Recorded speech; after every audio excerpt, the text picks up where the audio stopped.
Hello friends, আমি চিত্রলেখা। আজকের আরেকটি ভিডিওতে তোমাদের ওয়েলকাম।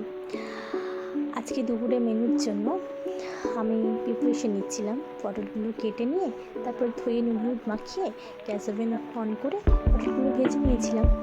আজকের মেনু কী বলো তো? বৃষ্টির দিন যেটা ছাড়া একদমই চলে না। হ্যাঁ, খিচুড়ি। খিচুড়িটা অবশ্য আমি করবো না, খিচুড়িটা করবে মামুনি, মানে আমার শাশুড়ি মা। আমি বাকিগুলো করে নিচ্ছি।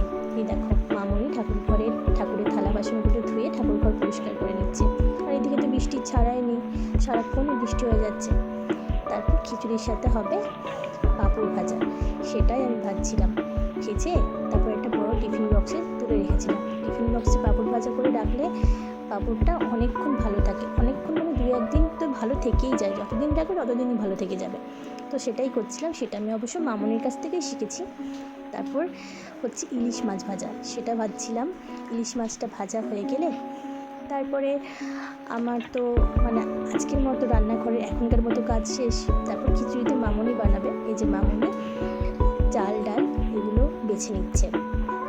তারপরে দেখো, বাপি পুজো করছে ঠাকুর ঘরে, নিত্য পুজোটা আর কি, সেটা বাপি যেটা রোজই করে।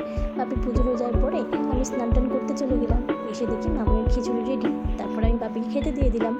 এই যে বাপিকে খেতে দিলাম পটল ভাজা, তারপর মাছ ভাজা, পাঁপড় ভাজা আর আচার দিয়ে। দেখো, বাপিকে দেওয়া হয়ে গেল আমার।